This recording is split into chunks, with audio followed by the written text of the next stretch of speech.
yo trabajo para ello. Buena. Sí, con la María. Me voy al aire.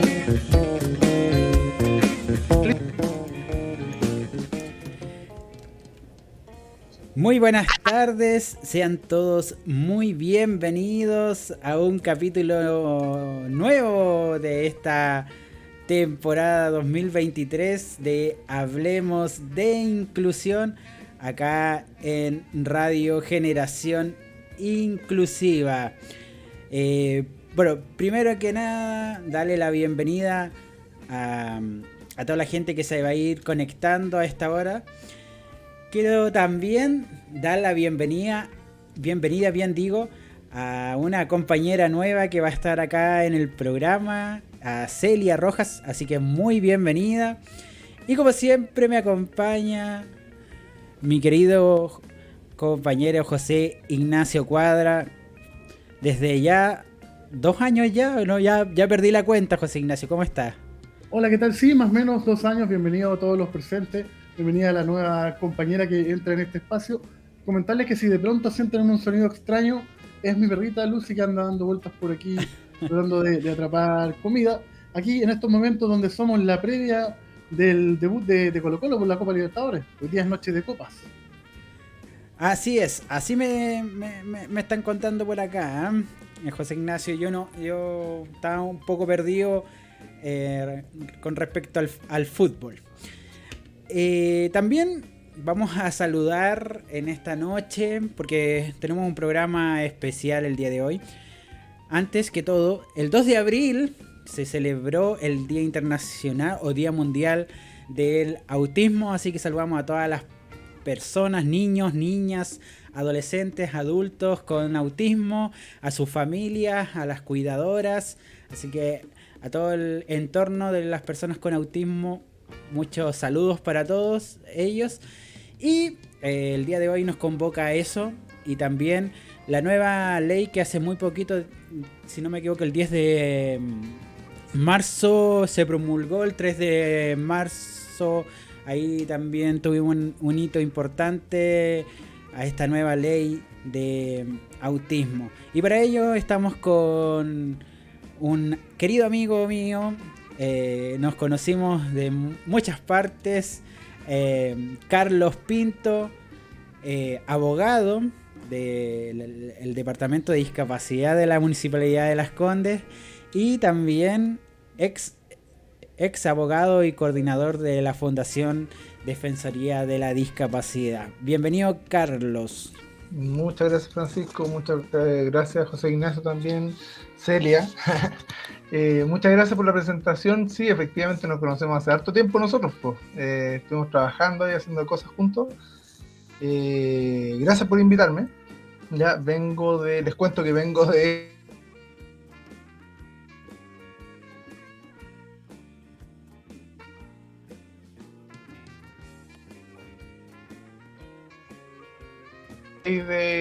trastorno del espectro autista.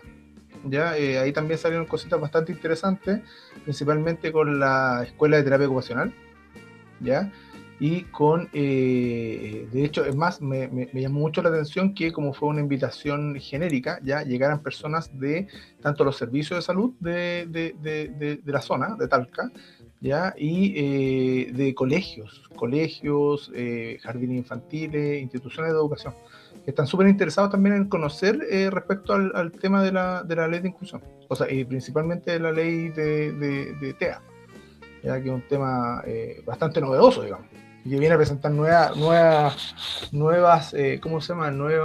desafíos, viene a reforzar ciertas cosas que ya estaban, pero planteándolas desde el punto de vista de las personas del espectro. Claro que sí. Yo quería partir con las preguntas primero, aprovechando la instancia que tú la mencionaste. Hoy día es el día del terapeuta ocupacional, así Sí. que saludar a todos nuestros amigos y amigas que cumplen esa hermosa profesión. Yo te quería preguntar, Carlos Pinto, haciendo como el símil al día menos pensado de tu colega. El humo está en la otra pieza, por si acaso, no está acá, después lo pongo. Claro, haciendo el símil a eso, parecía como que no llegaba nunca el día en que el Estado asumiera el espectro autista como una condición, ¿no? ¿Qué implica desde lo legal que el Estado hoy día haya promulgado una ley que trata de cubrir esta condición? Ya, que mira, efectivamente el Estado estaba, o sea, el espectro autista y todos los tipos de discapacidades que no salían nombrados dentro de tanto la Convención Internacional de Derechos de las Personas con Discapacidad como la ley 20.422, ya abarcaba todo tipo de discapacidad. Se entendía de por sí que el tema del autismo era un tipo de discapacidad, ¿ya? Y lo que vino a hacer el Estado de Chile, en este caso, fue que cambió el concepto de discapacidad como lo entendemos según la ley 20.422, que es la ley de inclusión social de personas en situación de discapacidad, ¿ya?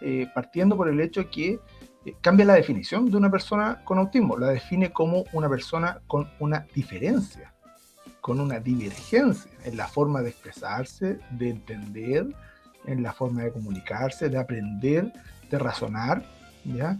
A diferencia de la ley 20.422 que habla sobre, cuando define a una persona en situación de discapacidad, la define como una persona con una deficiencia, ¿ya? Ojo ahí que no es menor lo que estoy diciendo, porque justamente viene a dar un salto cualitativo, ¿ya? Respecto a lo que en el mensaje de la Convención Internacional de Derechos de las Personas con Discapacidad era un sueño, digamos, que era justamente saltar el modelo social de la discapacidad, ¿ya? Y pasar a un modelo más de diversidad funcional, en la cual, ¿cómo se llama? Es la persona, sus circunstancias, simplemente un agregado más a la diversidad del mundo, ¿ya? Cosa que no se entendía así, por lo menos, en la definición de persona con discapacidad de la ley 20.422 y de las anteriores tampoco, mucho menos. Haciendo como un paralelo, es como lo que pasa en educación, donde existe ahora el concepto de personas o estudiantes con necesidades educativas especiales. En el fondo, todos tenemos necesidades educativas diferentes y en el fondo somos todos especiales. Claro, pero, o sea, el tema de la necesidad de claro, justamente puede ser un símil.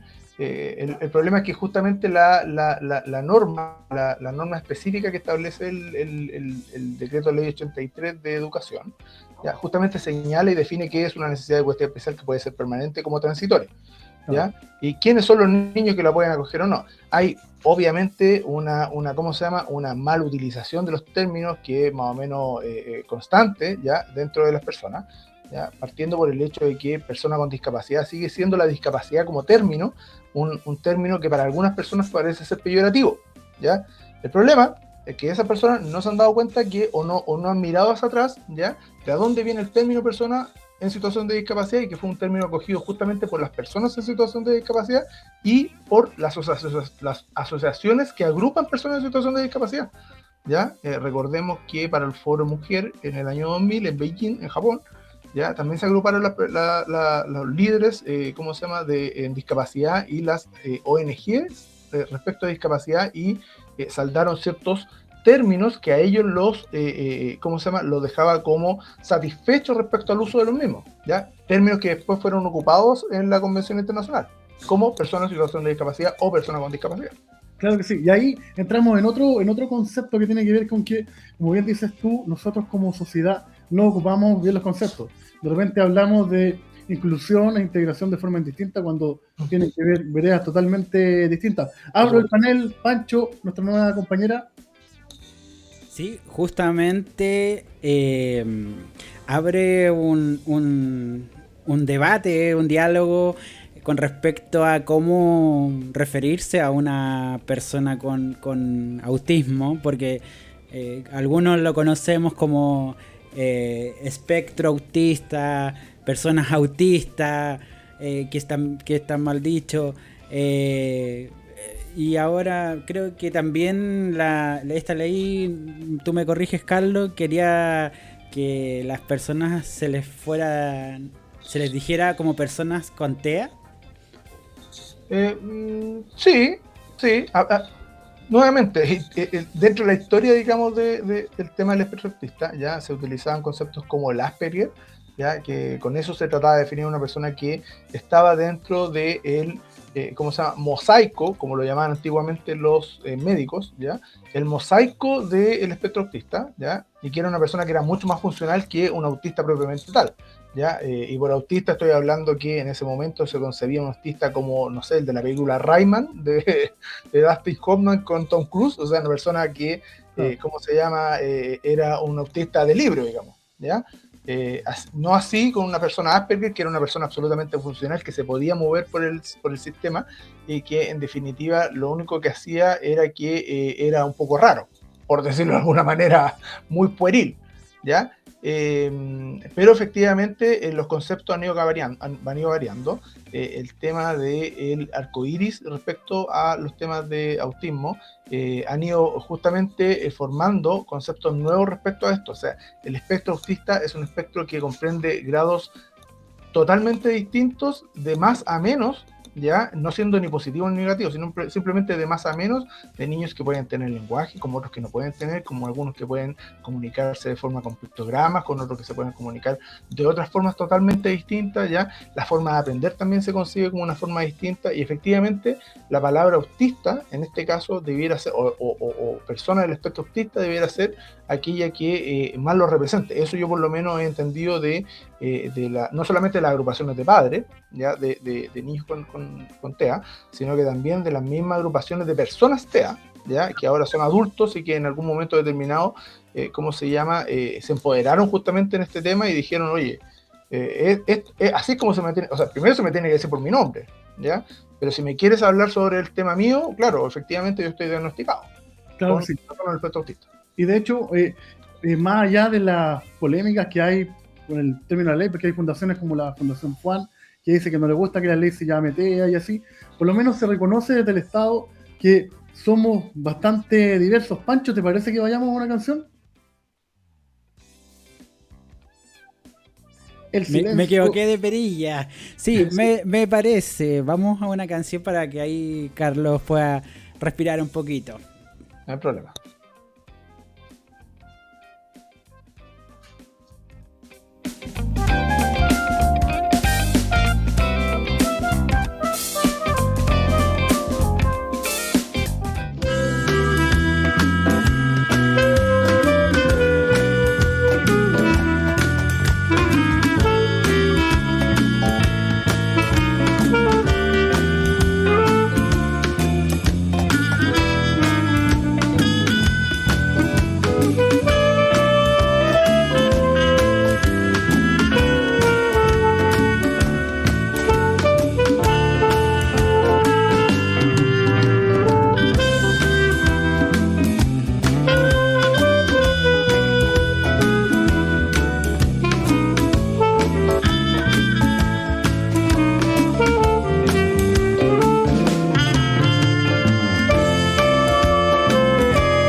Hola, volviendo de la pausa musical, me gustaría seguir con el tema y preguntar una duda que me surgió mientras estábamos conversando. Es cómo aborda usted, Carlos, desde el Departamento de Discapacidad a lo que llega ahora, lo que es la ley TEA. Las personas, las familias, el hecho de tener que ver el tema de credenciales, que no todas las personas aceptan que es un tipo de discapacidad, sino que es una condición. Sí. No, te entiendo, Celia. Mira, súper buena pregunta. No, sinceramente no me la esperaba. Esperaba que íbamos a hablar solamente de la ley, no del trabajo que estamos haciendo. Pero mira qué buena oportunidad para poder manifestar y dejar en evidencia y darle también una vuelta a lo que estamos haciendo, porque uno muchas veces trabaja sin ver mucho lo que uno está haciendo, ¿ya? Pero efectivamente, a tu pregunta, lo que yo pienso que estamos haciendo en el Departamento de Discapacidad por el tema, principalmente el TEA, ¿ya? Es que nosotros sí lo reconocíamos hace harto tiempo con temas importantes y que se establecen en la ley, ya dentro de los principios propiamente tal. Ya, supongamos estamos trabajando en vía independiente. Ya, hace harto rato que estamos tratando de modificar el concepto de la dependencia que tienen las personas en situación de discapacidad y específicamente las personas de la neurodiversidad. ¿Ya? Estamos trabajando también con temas de autonomía y de voluntariedad o, ¿cómo se llama? La capacidad de decidir las personas lo que quieren o no. ¿Ya? A través de una acción autónoma, digamos, de expresar su propia voluntad. ¿Ya? ¿A qué me refiero con esto? Me refiero a que nosotros trabajamos, supongamos, con ¿cómo se llama? Planes consensuados. ¿Ya? Planes consensuados no solamente entre los profesionales del departamento, sino que planes consensuados con la familia y con la persona que viene a solicitar la atención. ¿Ya? Es decir, supongamos, un terapeuta podría decirte a ti, oye, mire, en realidad tú tienes un problema en el brazo, entonces vamos a trabajar el brazo de tal y tal manera, pero en realidad tú no quieres trabajar el brazo. Tú quieres aprender, no sé, a pintar o a tocar el piano, ¿ya? O a tocar, no sé, la guitarra, ¿ya? Cuestión es que nosotros sí tomamos en atención, ¿ya? Entendiendo esta capacidad volitiva y autónoma que tiene la persona, para empezar justamente y estas son cuestiones que aparecen en la nueva ley. El tema, se le da mucha implicancia al tema de la autonomía propiamente tal, el tema de hecho, más, es una de las pocas normativas que establece la voluntariedad en el tema de sacar la credencial de discapacidad. Cuestión que nosotros hemos peleado en el departamento porque sea así, ¿ya? Sin contarte nombre ni nada de eso, pero sí contándote un caso que llegó en el cual un asistente social se le solicitó realizar el informe de red, ¿ya? Informe de red que es uno de los antecedentes necesarios para poder sacar la credencial de discapacidad a una persona adulta mayor, con algún grado de demencia al parecer, ¿ya? Los hijos lo querían sacar y obviamente él preguntó, bueno, ¿por qué me viene a entrevistar para esto? Yo nunca pedí esto que venía, ¿no? La profesional le planteó para lo que venía. Él dijo, no, es que yo no quiero que me declaren esta restricción, por lo tanto no permito que me hagan esta acción, ¿cómo se llama? Este instrumento que tienen que llenar. La profesional se fue, ¿ya? Efectivamente se solicitó tratando de obligar al departamento a que se realizara el informe de red. Justamente era para la declaración de interdicción de una persona. Ahora, sea para la declaración de interdicción, sea para lo que sea, la credencial sigue siendo un acto voluntario. ¿Ya? Participar dentro de un grupo vulnerable, ¿ya? Como aquellos de grupo vulnerable de las personas en situación de discapacidad, es un tema voluntario también. ¿Ya? Si bien es cierto, el Estado de Chile tiene la obligación que adquirió con la Convención, obligación de cuantificar y tener la cantidad de personas en situación de discapacidad que existen en Chile, ya esa obligación que tiene el Estado jamás comprende la obligatoriedad respecto a esta cuantificación, ¿ya? Sobre todo porque existen otros grupos vulnerables que no están cuantificados, si se fijan. Otros grupos vulnerables como, supongamos, un grupo vulnerable que digamos tenemos presente acá es una mujer, ¿ya? Es una forma de diversidad, por supuesto, y es una forma y son personas que han sido constantemente vulneradas por cientos de años, siguen siendo vulneradas hasta el día de hoy con los temas de los salarios y eso, y yo no veo un registro de mujeres, ¿ya? No veo un registro de las personas de la diversidad sexual, no veo un registro de las personas de los pueblos indígenas, ¿ya? Entonces, ¿Y cómo es la legislación comparada en ese punto? Por ejemplo, en otros países, porque estoy pensando que nosotros somos el único colectivo que tiene que andar con 2 documentos de la billetera. Por un lado la cédula de identidad y por otro porque ni siquiera es un carnet, es un papelito que uno plastifica en la buena onda. ¿Cómo es en otros países? Eso sale, porque había una idea, perdón, de que esto quedara impreso en la misma cédula. claro, se hacen tamizajes así, pero siempre parte también desde la teoría, o sea, desde la idea de la autonomía, desde la idea de la voluntad. Supongamos países que están un poco más adelantados dentro de la zona que nosotros, Colombia, Argentina, tienen el mismo tamizaje sin necesidad de estar obligando a las personas a sacar la credencial de discapacidad. Sobre todo, y aquí quiero plantear un punto que no es menor, sobre todo que el tema de las personas con neurodiversidad y las personas con discapacidad psiquiátrica y las personas con discapacidad intelectual tienen serios problemas con el tema de la credencial, ¿ya? Esto entendiendo que todavía hay una ley vigente que es la ley número 18.600, la ley de discapacidad intelectual, en la cual caben, de una manera muy extraña, de una hiper interpretación, caben ya para la ley todo este tipo de discapacidades y pueden ser declaradas de interdicción y ser despojados de su voluntad, ¿ya? Es decir, ahí se expresan todas y cada una de las herramientas sustitutivas de la voluntad. Es decir, una persona me está diciendo a mí que me va a proteger quitándome algo, ¿ya? No me está entregando herramientas para yo protegerme. No, ¿para qué? Eso no está dentro del significado. Mejor quítenme algo, ¿ya? Claro. Quítenme algo y así me protegen. Es una cuestión muy extraña. Y algo así disculpa, quería agregar un poco a eso, algo que leí justamente en la ley, que es como una contradicción, porque dice que se privilegia la autonomía, tal como tú nos comentas, de las personas con TEA, pero por otra parte dice de que todo depende del grado de TEA que tengan. Entonces es súper contradictorio porque me dices, ya, esta persona va a tener toda la voluntad, va a ser independiente, vamos a respetar su autonomía, pero por la otra parte me estás diciendo, pero todo depende del grado de TEA que tenga. Ya, es que en el tema de los grados, en el tema de los grados o de más avanzada, o no, supongamos, en el caso, voy a hacer un símil con el tema de adultos mayores, ¿ya? El adulto mayor, efectivamente, un adulto mayor, supongamos que es secuelado de ACV o empieza con Parkinson, efectivamente hay un deterioro, ¿ya?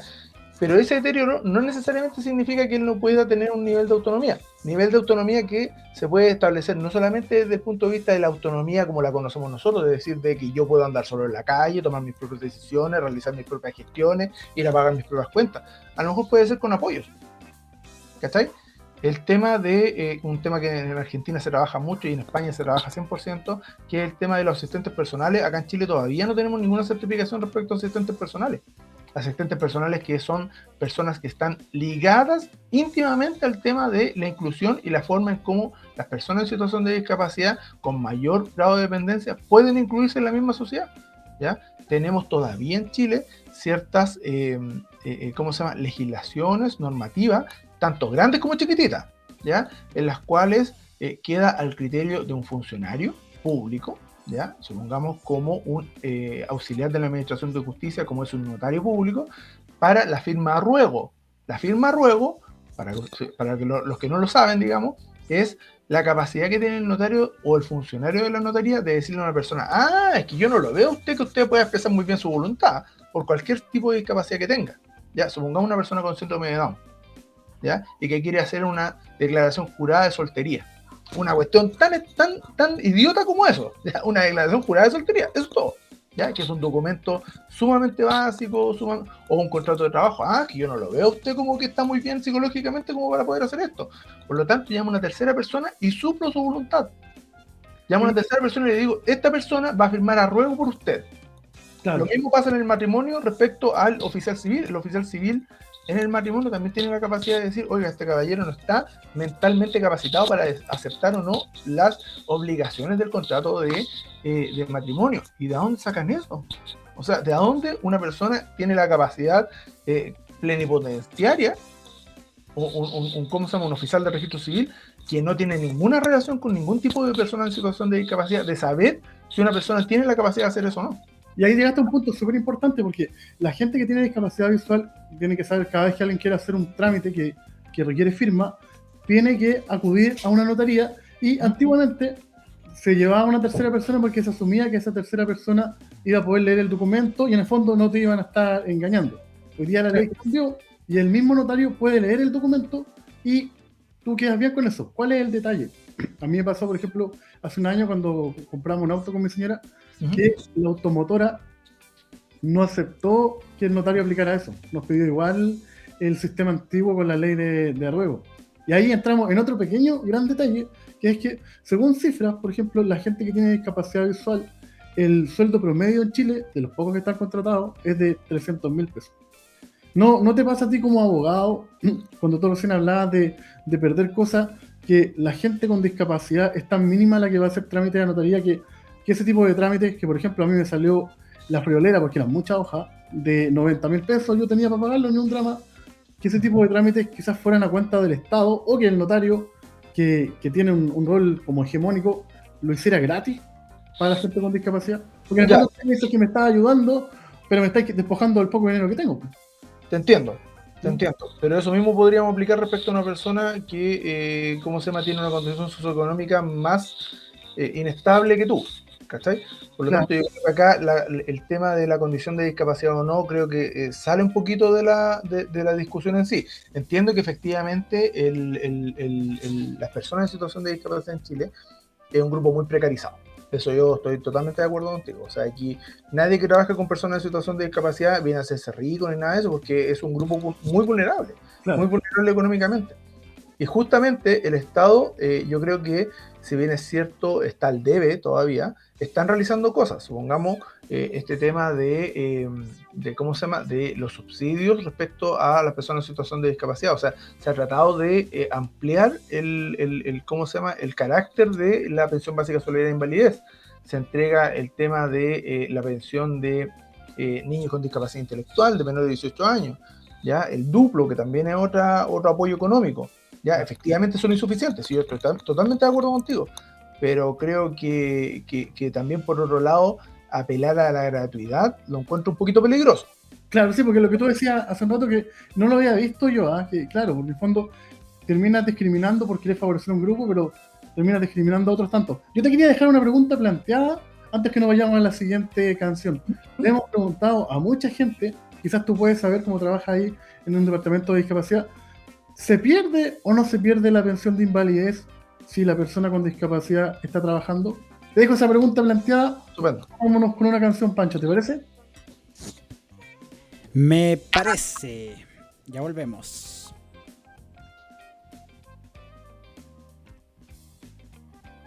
¿Sabes qué, Carlos? Nunca había visto ese punto como lo dijiste. ¿Cuál?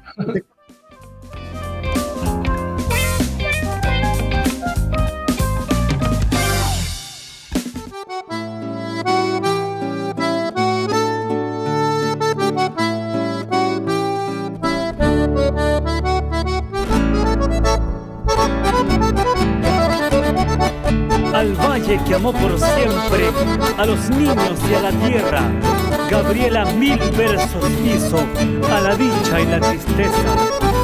En las cuecas, ¡marejada! en las cuecas, ¡Marejada!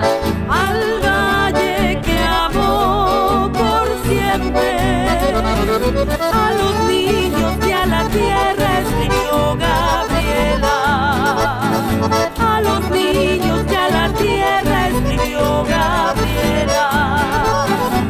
Gabriela 1000 versos hizo, a la dicha y la tristeza escribió Gabriela, al valle que amó por siempre escribió Gabriela, desolación y tala, la gran ternura, dolor, celos, ausencia, ira y dulzura, dolor, celos, ausencia, ira y dulzura, la gran ternura y sí, maestra buena, y orgullo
Ya, estamos de regreso acá en Radio Generación Inclusiva, conversando acerca de la ley TEA de autismo. Han salido varios temas importantes también entre medio, así que bueno, le doy el pase a mis compañeros. Sí, yo había dejado planteada una pregunta en este programa que ha bifurcado en diferentes temas, aprovechando la sapiencia y expertise de nuestro invitado. Carlos, mucho hemos escuchado distintas versiones sobre la famosa pensión de invalidez, que desde el nombre ya me parece nocivo. ¿Qué hay de cierto que llegado a cierta remuneración se pierde este beneficio? Ya, eso es pseudo cierto. Pseudo cierto, ¿por qué? Porque efectivamente antes del 2010 ya el decreto ley 3500 justamente establecía la pensión básica solidaria de invalidez como una fórmula de apoyo de seguridad social para las personas en situación de discapacidad, ¿ya? No ponía ningún rango más que no sea el hecho de que la persona empezara a trabajar y se le quitaba dicho subsidio, ¿ya? Pero se dieron cuenta del 2010 en adelante, hicieron justamente la reforma, 2010 o 2008, no estoy 100% seguro, es que hace harto tiempo que no le doy vuelta a esta parte de la materia, por decirlo así. Creo que el 2010. Y justamente la reforma lo que viene a decir es, señor, muchas veces las personas en situación de discapacidad, y una cuestión que tomó la ENDIS del 2015, ¿ya? O mejor dicho, no la tomó de pésima manera, fue el tema de la precariedad laboral que tienen las personas en situación de discapacidad, ¿ya? O sea, decir que una persona en situación de discapacidad está trabajando o ha estado ocupado el último mes, cuando ese ocupado significa estar vendiendo Super 8 afuera del metro, digamos que es un grado de precariedad importante laboral, ¿ya? Pero aún así, para las estadísticas públicas, por lo menos en la ENDIS del 2015 quedó como que la persona sí estaba ocupada, ¿ya? Cuestión media falaz, media engañosa, por decirlo de alguna manera, ¿ya? Específicamente en el caso de cuando se entendió esto, ¿ya? Cuando se entendió así, se dijo en 2010, no, vamos a hacerlo progresivo, ¿ya? Creo que es hasta 600 y tantos mil pesos que esté ganando la persona para que se le quite 100% una vez que se cumpla un plazo determinado, que si mal no recuerdo son 2 años, ¿ya? Pero si sigue ganando el mínimo, tú sigues manteniendo tu pensión básica solidaria de invalidez, ¿ya? Entendiendo que es un aporte a tu trabajo, digamos, porque en definitiva los costos que tiene una persona con discapacidad son mucho más que los costos que pueda tener quizá una persona sin discapacidad. Disculpa que interrumpa, son 2 sueldos mínimos y se supone que empieza a disminuir de forma progresiva dentro de un periodo de 24 meses consecutivos o no consecutivos. 2 años y eran 600 mil pesos. ¿Sí? Por ahí. Son 2 sueldos mínimos. Es que el sueldo mínimo está en 380 y algo. Sí. Y después empieza a bajar paulatinamente, claro, hasta cumplir, si no me equivoco, 4 años. No, pues 24 meses son 2 años. Sí, pero es de los 24 meses en adelante empieza a disminuir. Y después de que disminuye a la mitad, y después esa mitad de la pensión queda hasta cumplir 48 meses trabajando, cotizando. Sí. Yo tengo otra versión que me dio alguien que trabaja en este tema. ¿Y saben cuál es la versión que me dio? ¿Cuál? Que lo que dicen ustedes es cierto, esa es la ley, pero tú quedas al arbitrio de que justo a alguien le tocó analizar las planillas de, por así decirlo, como cuando entregan la pensión, fuiste a hacer un trámite, y si te pillan, te la quitan, y si no se da cuenta el sistema, no te la quitan. Ya, es que eso tiene una razón de ser. El sistema no está interconectado. No, o sea, el sistema del IPS, que es el que entrega, aquel que está encargado de la pensión de básica solidaria de invalidez y del aporte básico solidario de invalidez, ¿ya? Porque, ojo, son 2. En esa normativa se formaron 4 tipos de pensiones, ¿ya?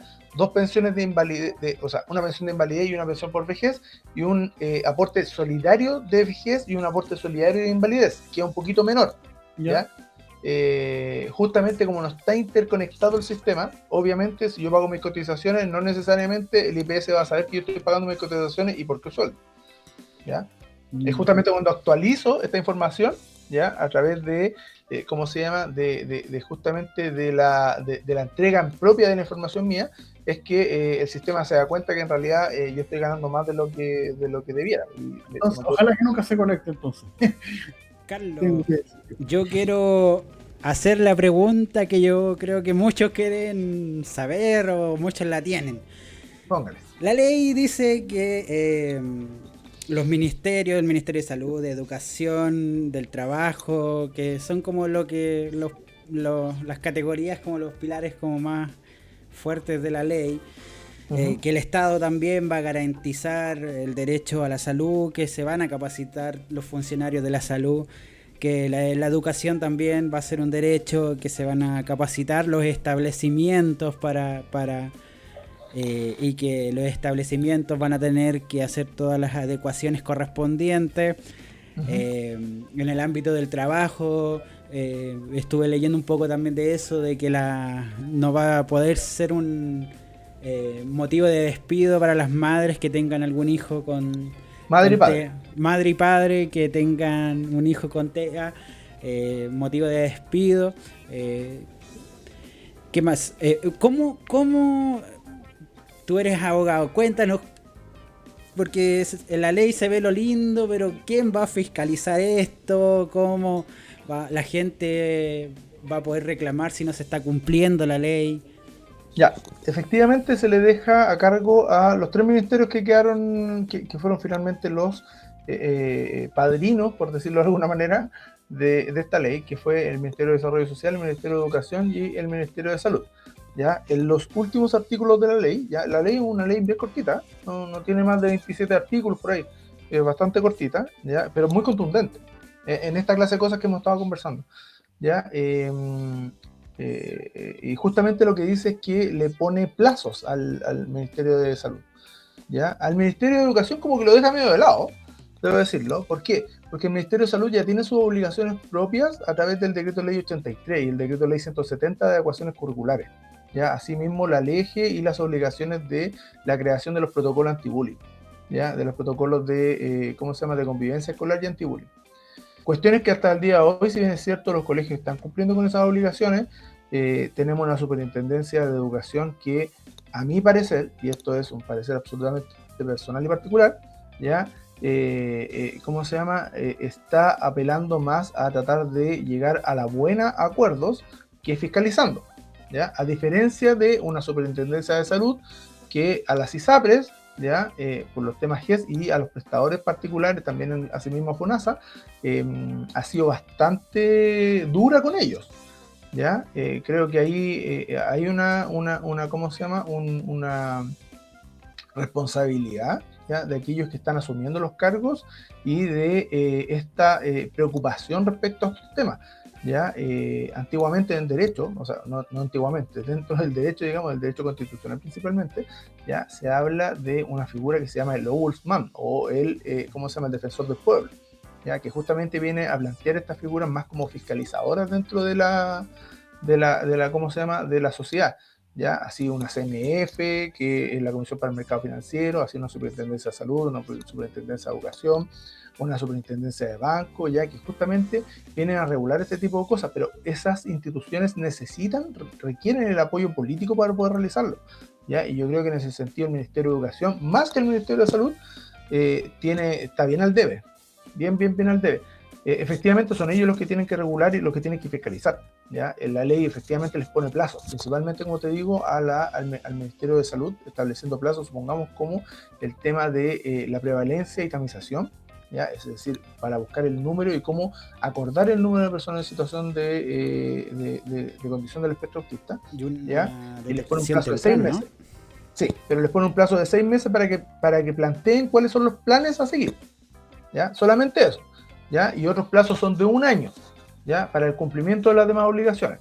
En el caso del Ministerio de Educación, dentro de la ley TEA, solamente le establece las mismas obligaciones que ya tenían, digamos, como dije antes, dentro de las mismas normas anteriores, sí. Pero, sí. Un cosito chiquitito, Y la única que le pone finalmente distinta es que al momento de tener una sospecha de un niño que tenga algún tipo de trastorno del espectro autista, poder derivarlo a los, a los organismos de salud para que pueda ser diagnosticado. Sí, yo quería hacerte un paréntesis ahí justo ya que estás tocando educación.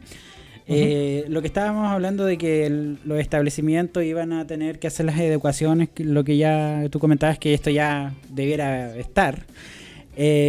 Pero lo que no me quedó claro, quizás yo no comprendí bien ahí ese punto de la ley. Solo habla de que los establecimientos van a tener que hacer las adecuaciones, pero acá recibí una pregunta, pero por ejemplo si a una madre le rechazan a su hijo por tener TEA, ahí hay algo como... Me imagino que a ti te han llegado ese tipo de casos a la oficina. Sí, es que mira, eso es lo que pasa. Una cosa es que, ¿cómo se llama? El colegio te rechaza por un tema netamente administrativo, ¿ya? Y otra cosa es que te rechaza por motivo de discapacidad, que es un tipo de discriminación. Ojo, ¿ya? En el año 2015, si mal no recuerdo, una persona que quiso inscribir, ¿ya? Y hacer ¿cómo se llama? Todo el proceso de ingreso de su hijo con síndrome de Down al colegio Verbo Divino, ¿ya? El colegio no lo dejó ni siquiera dar la prueba, ¿ya? La prueba de admisión, ¿ya? Finalmente esta persona recurrió ante la Corte de Apelaciones de Santiago a través de un recurso de protección de garantías constitucionales, ¿ya? Justamente por un tipo de discriminación por ¿cómo se llama? Por igualdad ante la ley, ¿ya? Artículo 19 número 2, y que justamente ¿cómo se llama? La misma Corte definió que a lo menos tenían que dejarlo a la prueba, ¿ya? No se trata de que pase o no, si, a lo mejor lo más posible es que no pasara, pero el solo hecho de poder tener la posibilidad de hacer la prueba, ¿ya? O sea, no que me rechacen por el solo hecho de tener discapacidad, ¿ya? Que hay un fundamento plausible por el cual me tengan que echar, que no sea discriminatorio, que no sea abusivo ni un maltrato, ¿ya? Ese es el tema. Efectivamente, la regla general es que los colegios, y te lo digo así por la experiencia, los colegios no es que se den cuenta que tienen un niño TEA al principio, se dan cuenta cuando ya el niño TEA lo tienen con 40 anotaciones en el cuaderno de clase, ¿ya? En el primer semestre, ¿ya? Y casi se empieza a hacer un tema de acoso social, digamos, a un niño que se le empieza a dar una significancia de una maldad, de una característica poco sana, de que ese niño, ¿cómo se llama?, es tan disruptivo que en realidad nosotros no lo podemos asumir, por lo tanto, papás, ahí lo tienen, le entregamos su matrícula, nosotros no queremos más a este niño. Es también un tipo de discriminación, y es un tipo de discriminación que se puede recurrir ante los tribunales, ojo. ¿No se te escucha, José Ignacio? ¿Ahí sí? En las instituciones de educación superior también pasa. A mí me pasó cuando yo entré a estudiar, yo soy asistente social, y primero hice el técnico, y cuando andaba buscando institución, hubo en una institución en que me dijeron, no, es que nosotros no tenemos departamento de inclusión, entonces no te podemos aceptar. Es que en el tema de la ¿cómo se llama? Del decreto ley 83, el decreto ley 83 del 2017, ¿ya? No, ojo, estoy dándolo así al voleo, o sea, no al voleo, lo más cercano posible las fechas, porque no me acuerdo exactamente de todas, ¿ya? Del 2017 aproximadamente, ¿cómo se llama? Establecía un canon de escalonado en la forma en cómo se tenía que cumplir. Ahí era el 2024-2025 que las universidades tenían que ingresar a este tema de las adecuaciones curriculares. Ahí tengo una consulta que quería dejar para el bloque final. ¿Te parece, Pancho, que vayamos con una canción? Pero te quiero dejar planteada la siguiente pregunta. En la ley de inclusión laboral siempre se habla de que tienen que existir unas ciertas adecuaciones propias a la función que vaya a cumplir el trabajador, y si esas funciones o si esas adecuaciones no son plausibles de hacer, no habría discriminación si no se contrata a ese trabajador. Queda sumamente lógico, por ejemplo, si yo que no veo quiero postular a ser guardia presidencial. Obviamente no hay ninguna adecuación que pudiera servir a mí. Pero ¿no te pasa que también esa ley deja el espacio como de una cierta discriminación? Porque al final, ¿quién define lo que es una adecuación razonable? Vamos con la penúltima canción del programa, ¿te parece, Pancho? Me parece, porque en este último bloque ya nos volvemos a despedir. Vamos y volvemos.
Y bien, ya estamos de regreso en esta última parte del programa. Estamos con Carlos Pinto, abogado de del Departamento de Discapacidad de la Municipalidad de Las Condes, ex abogado también de ahí de la Fundación La Defensoría de la Discapacidad, que tuve la oportunidad también de pasar por ahí un increíble lugar de aprendizaje. José Ignacio está con una pregunta para nuestra invitada. A ver. Yo le he dejado planteada una pregunta que, en honor a la verdad, quienes nos están siguiendo la transmisión, estuvimos conversando con Carlos y llegamos a la conclusión que lo mejor era reformularla. Por cuanto habían ciertos ripios de mi parte y reconocer siempre va a ser bueno. Carlos, yo te quería preguntar, ¿qué te parece a ti? A mí me parece que siempre es bueno mirar el vaso medio lleno y es como la luna, ¿no? Uno quiere alcanzar la luna y nunca lo va a hacer, pero cada vez que uno la trata de atrapar, avanza un poquito, como la utopía. ¿No te pasa a ti que la ley de inclusión, con todo lo malo que tiene, igual ha ayudado un poco a que quizás el día de mañana podamos terminar con la cuota y que la gente con discapacidad simplemente entre a trabajar? Sí, efectivamente ha aportado a la visualización. Eso ha sido un tema no menor. ¿ya? Efectivamente tiene falencias que, tal y como te comentaba, que te lo voy a encontrar quizás no una sorpresa, pero sí una cuestión muy extraña, el hecho de que los estímulos, a diferencia de otros países en donde existe ley de cuota, ¿ya? Los estímulos para el empleador, para el empresario, han sido pocos los que ha hecho el Estado de Chile. ¿Ya? Solamente ha establecido la obligatoriedad y ha establecido multas respecto al no cumplimiento de esa obligatoriedad. ¿Ya? ¿Qué significa eso? Que en este caso, nuevamente volvemos al ejemplo de yo estoy con un palo y si usted no hace lo que yo le digo, entonces le pego un palo. El problema es que el palo acá es un palo fósforo. Entonces, a mí como empresario, prefiero que me peguen el palo fósforo antes que contratar a una persona con discapacidad.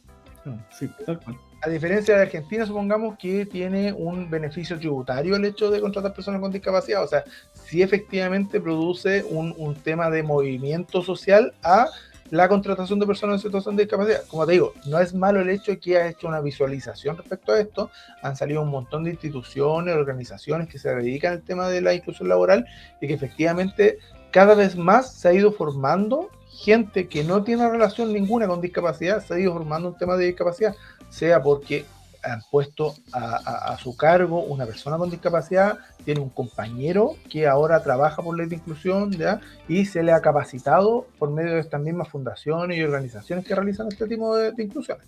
Claro que sí. ¿Viste? Y también te sorprendió mi prisma de yo no soy tan apocalíptico, yo creo que siempre Muy bien. ir cambiando cosas. Chiquillo, no sé si, así como ustedes abrieron el boliche, yo creo que me gustaría a mí cerrarlo el día de hoy porque ya es tarde. Ya está con zapato de clavo ya, Quiero José acostar a mi Ignacio. hija, quiero meditar lo que conversé con Carlos, con un vasito de bebida, una cervecita, viendo un partido más ratito. Así que no sé si alguien tiene alguna otra pregunta o nos despedimos. Así es, Gracias. bueno, le voy a dar la oportunidad de que se vaya de los primeros. No, pues si yo me quedo hasta el final, pues yo me voy a cerrar el boliche, pero no sé qué más puede alargar. Ya sería alargar. No, yo quiero agradecer a Carlos. Se nos quedaron, me imagino, muchos temas ahí en el tintero, pero en honor al tiempo te queremos liberar, Carlos. Así que agradecido de que hayas aceptado esta invitación y bueno, las puertas abiertas y esperamos ahí también poderte encontrar en otro capítulo del programa. Gracias a ustedes, ¿no? Y cuando quieran, de verdad, yo estoy materia dispuesta, absolutamente. Hablemos, ¿cómo se llama? Hablemos justamente como lo estábamos conversando adelante con Ignacio, con Celi, contigo, Francisco, que veamos cómo lo podemos hacer más adelante para hacer algo quizá un poquito más largo, ¿ya? Y quizás más yéndonos a los temas más ¿cómo se llama? Del día a día más que lo legal, ¿ya? Claro, que hoy día teníamos que aprovecharnos de tu expertise, por eso. Sí. No, muchas gracias, chiquillos, por invitarme, en serio. Te lo agradezco harto. Celia ahí quiere hablar, ahí esperémoslo un poquito allí porque para que active el micrófono. Ya, ahora sí. Yo también quiero agradecer por haber participado, por haber respondido todas nuestras preguntas. A mí me quedó súper claro todo lo que me respondió y el abordaje de la mayoría de los temas que tocamos son cosas, algunas que yo las conocía y otras que no las conocía y que aprendí bastante. Qué bueno, qué bueno. ¿Cerramos el boliche con una canción o así nomás? Ya, José Ignacio, despídase para que se pueda ir. Hoy día Tranquilo. que me tocó a mí inaugurar este nuevo ciclo que esperemos se dé más seguido. Me despido en nombre de mis compañeros, agradeciendo nuevamente a Carlos Pinto, que se está yendo entre humos de leyes. ¿Qué más?